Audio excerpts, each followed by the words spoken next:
Hey everybody, it's Steve with Sky194, and appreciate you taking the time out of your day to stop in and visit and check out my video. And I had a request for some setups for the Audi EVO, and of course, just so everybody knows, there's supposed to be of course, the EVO 2 coming out for the Audi in this next update or DLC or whatever that's coming out. Probably I guess the DLC. But that should be coming out here within the next couple of months or so, somewhere around there. But of course, it's got I don't know all the details about the car, but I know it's got a lot different rear wing, which looks really cool. If you've seen any pictures of it, I've seen some videos of it with Valentino Rossi testing it. He's going to be driving, of course, for WRT, and since the MotoGP world champion. And of course, that's going to be really cool to see that going on during the year with all the races he's going to be in. And but yeah, they showed the car and it looks really, really good. I don't know what else they changed, so hopefully we'll get some other details. But anyway, this video here, basically, I'm going to try and we got here at Barcelona, and after that, I'm going to have another setup for Monza, kind of a different setup. Obviously, two totally different tracks, and that way, you can have two setups here in this one video. So we'll go ahead and make a lap.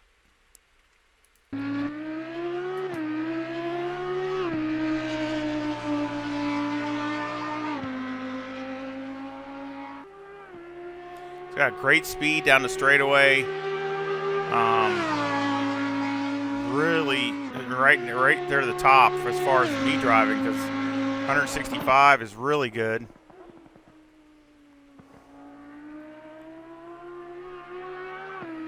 And I actually already did this video with another setup, which I will leave a link to another setup for here. I'm not going to go over it, but I'll leave a link to it.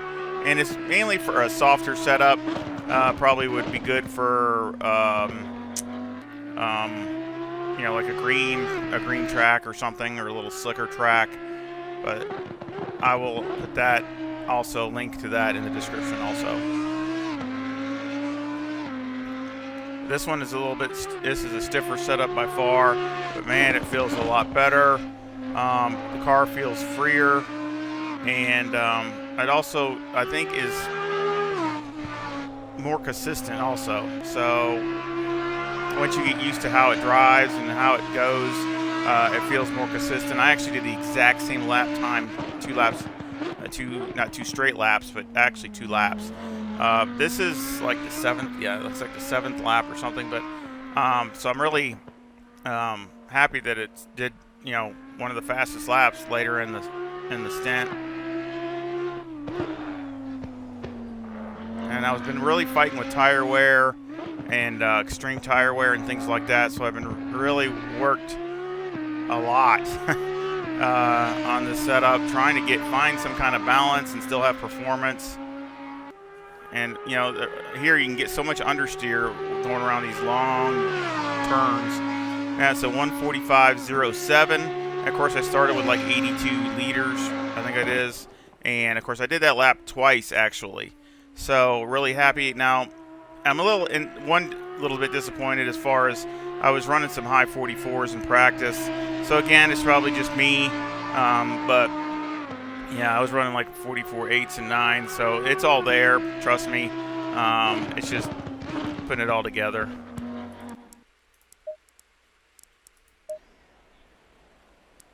Go over the setup. Got 24 left front, 24.9 left rear, 26 right front, and 26.2 right rear. The toe's a -0.1 with the camber at -3.5 on the left front, -3.4 on the right front. The caster's at 12.2. The toe on the rear is -0.12 with the camber at -3.2 on the left and -3 on the right. Here I did a lot of changes as far as tried more camber, way more toe. I tried positive toe here on the rear, but it didn't. It made it worse. So did a lot of things, a lot of trying, and this seems like the best out of everything. I'm almost tempted to even go down another click or two on the negative camber, because as they wear, it still seems like it's wearing a little. It's even, but it's not. It's wearing as the tire goes across. So I was just wondering if I went like one more click down, if it would even be even better. But like I said, it's still really good. It would just be a minor adjustment. Electronics were 3, 4, and 1. Course fuel, like I said, I had 82 liters, and I had there was some graining, but I mean a lot better than some of the other setups. I had severe, and this one was just, I had light or moderate. Anti-roll bar is 2, brake bias is 59, steering's all the way down. Springs in the front are 174,000 with the bump stop rate of 900 and a bump stop range of 5 on the left front and 8 on the right front. And on the rear, the springs are 173,000 with a bump stop rate of 700 and a bump stop range of 24 on the left rear and 30 on the right rear. Anti-roll bar is 3 and the preload on the diff is 70. And I've tried lots of different things. Now the other setup is reversed. The anti-roll bar is 3 and 2 down here, and the springs are a lot lighter. So that's the big difference of the other setup. Almost everything else is the same except this page here is a lot of things are different on the other setup, like basically softer. And I think it's got 1 click less diff. But I try to stiffen it up. It gives you a lot better feel. You can be more precise with it, and it just seems like the tires wear. I got the tires wearing as even as I've ever had them. So I always like that, because even if the car loses performance, it loses it equally as far as front to rear, and you don't get it. You don't get a major oversteer or major understeer type thing. Shocks on the left front are 9, 5, 15, and 21. And on the right front, they're 8, 2, 16, and 22. And on the left rear, it's 5, 1, 16, and 3. And on the right rear, it's 4, 1, 17, and 4. And again, I've been over this with Motec a half a dozen times at least, adjusting it, because every time you're changing things, you have to adjust it.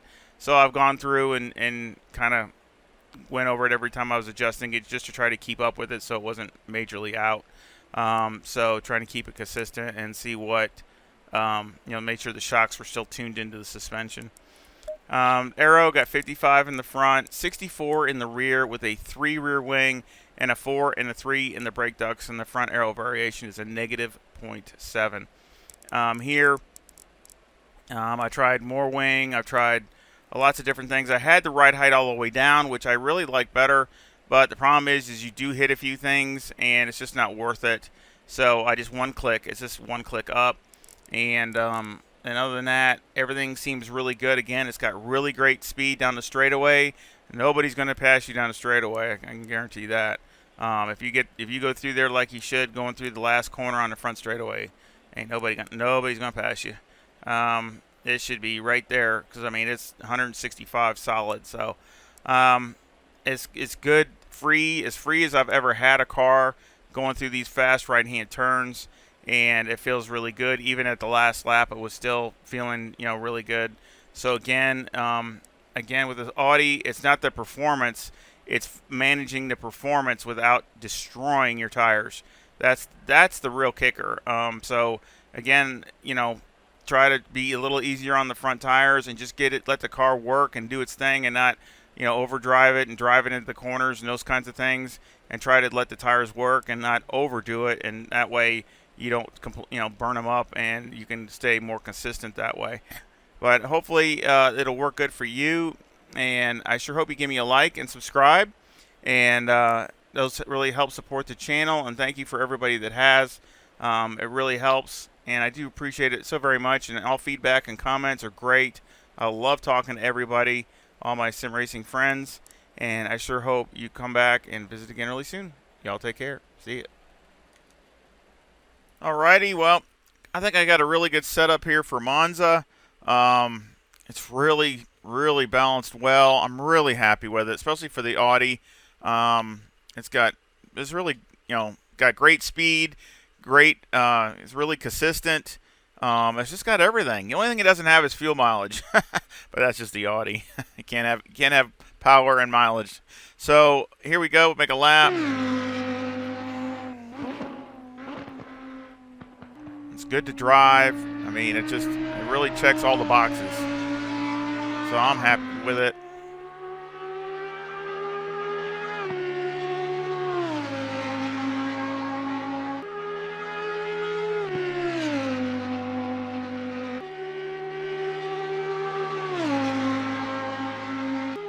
it'll touch 170. Just touched 170. That's really good. You know, with no draft or anything. I'm really happy with that. That's right at the top of the scale.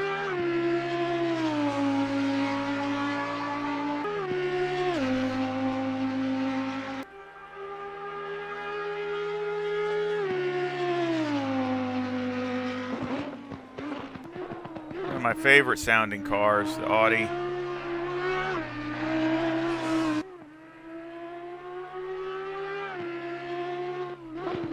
Of course, the EVO 2, which I talked about at the beginning. Can't wait to see that. See how it drives.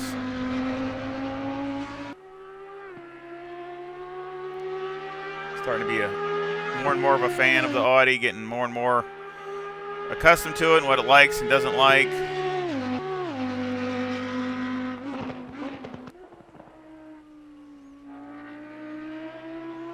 Still don't like it goes over the bump really good. Still a rear suspension, still just hard to get it tuned in the way I usually do with some other cars. It just doesn't have a lot of travel. So it's just one of those things. It's just the way it is. Great speed there, 163, 164. I mean, again, that's near the top. That's basically at the top of the chart. And we'll watch it go down the front straightaway again. Time doesn't come up anyway. Because I was actually, this is the last lap I'm starting now. So that was, again, another really good thing. My fast lap, the second from last lap in the stint. 149.07. And it hit 170, even better there. And I'm still making a turn, so it's not like I'm not, making it. So, I mean, hitting 170 and running a 49.0. I'm really happy with that, with no drafting. And, of course, it's still got a lot of fuel on. I started with 83 liters. So, again, I'm really, really happy with that. But, of course, to do a 45-minute race would, basically would take right around 88 to 90 liters, depending upon if you want a few extra or so. Probably 86 is probably as low as you could go, about 86 to 90. And, of course, I always throw a couple extra liters just because of drafting and things like that. Because, I mean, drafting, it really picks up more speed and you burn a little bit more fuel, especially if you're in a pack and you're really drafting a lot. So I always throw just a couple extra liters in there just for that. But anyway, that's in the race. Let's go over the setup. We've got 25.3 left front, 25.8 left rear, 26.6 right front and right rear. The toe's negative 0.1 on the front with the camber at negative 3.6 on the left front, negative 3.5 on the right front with the caster at 12.6. And the toe on the rear is negative 0.15. And the camber is negative 3.1 on the left rear and negative 3 on the right rear. I did try a lot of different toe combinations and just tuned the negative camber in to where it was, the best wear as far as the tires. So everything is really fine. Electronics are 3, 4, and 1. Fuel 83 liters. And the wear was really good all the way through here. Just minor light graining, which is fine. I don't mind that. And the wear is actually good front to rear. Anti-roll bar is 2. Brake bias, I started off at 60. Now I started off at 60, but as soon as my tires got warm, got up to temperature, I turned it down to 59. And that's where I stayed the rest of the time. So again, I just left it at 60 because in the beginning, you definitely want to be a little bit careful. And really, I should say that with all these Audi setups. I don't care if it's Nürburgring. I don't care if it's the Barcelona setup or this one. The Audi, for some reason, is just a little bit more sensitive to cold tires. So you really need to dial it down a notch or two or turn up the TC one click. You could do that also, but you need to just, again, brake a little earlier, be smoother until you can get the tires up to temperature. And then after that, it's like it comes in. It's just a little bit more aggressive like that with the Audi compared to like some of the other cars that you can just pretty much hammer right off the get-go. The Audi, you just, for some reason, it just doesn't like it. So just keep that in mind on starts, because you got all your adrenaline going and you're trying to keep up with the pack. Just try to just try to have a little bit in reserve and not push it really too hard or you'll loop it. Steering's all the way down. Springs are 174,000 on the front with a bump stop rate of 700 and a bump stop range of 10. And on the rear, the springs are 173,000 with a bump stop rate of 600 and a bump stop range of 30. Anti-roll bar is 1 and the preload on the diff is 60. And I tried a lot of stuff here. Springs, about the only one that's consistent is a front spring. The rear springs, I had different combinations with that, and I went up to this. I had a softer spring, but this actually works a lot better with this spring, going up one click stiffer. And I was having some problems going over some of the bumps and things like that, sausages, stability-wise. So that actually helped. I guess it wasn't hitting so hard and bottoming out or hitting the bump stops too hard. As far as the diff, you can go down to 50 maybe in qualifying, and I tried it, and it actually feels pretty good, but it just doesn't stay as consistent. So that's something to be cautious about. Again, qualifying probably would help. You might grab another tenth or so, but I would be cautious about doing it in a race for sure. Shocks on the front, left front are 13, 15, 17, and 20. And on the right front are 12, 15, 17, and 20. So pretty much the same, just one click up on the bump. On the rear, they are the same. They're 6, 1, 15, and 3. And again, the rear is just okay, but I wish I could do some more tuning with it to get it better, but it's just so limited. The travel is so limited with the Audi. The aero, did a lot of adjustments here. Got 58 in the front, 62 in the rear with a 2 rear wing and a 3 and a 3 and a brake ducts. I tried lower. That just does not work. You end up when you're going over these bumps and things like that and sausages and curbs, it just upsets the car tremendously. You can't do it. You might get it one time, and then the next time, it's like a roll of the dice, and it's just not worth it. There's just no way you can stay consistent because you got to be able to go over those things and keep the hammer down. So basically, I was trying to find the balance, raising the front and keeping the ride height decent in the back. And the rear wing, I tried and tried with a 1, but it really had no more mile an hour. I actually kept trying to do it with a 1 rear wing, and then I finally just decided, heck with it, I'm going to go to a 2, and I didn't lose any speed. I mean, the speed was exactly the same, if not better. So that tells you right there, going through Parabolica, I must be carrying way more speed through there so I can carry it down at the end of the front straightaway. So that's the only thing I can figure, because I didn't lose any speed at all, none. If any, I probably gained a little, because I could only do 169 with the 1 rear wing, and now I'm hitting 170 with a 2. So I mean, that's kind of crazy, but that's just how it works. Front aero variation is a 0.1 to the positive. So again, I'm really happy with the setup. I hope y'all enjoy it. I hope it works good for you, and the Barcelona one too. Any comment or feedback which you guys would like to see, or whether it's racing. I tried to do some low fuel motorsports, but I just haven't had good luck with it. The server was down one time, so I couldn't get in, and another time I did get in and I crashed, so it didn't do good there. And I just haven't had good luck with it. But I haven't given up. I'm still going to do some more. I'll try to fit it in here somewhere. But again, working on some different cars and different setups. So again, I sure hope, again, just tell me what y'all would like to see, and any feedback or comments. And of course, for both of these setups, I will leave, obviously the link in the description so you can get it from there. And of course, I have a PayPal link down there also if you want to help support the channel that way. And I sure hope that it works. Both of them work good for you. And I hope you come back and visit again really soon. Y'all take care. See ya.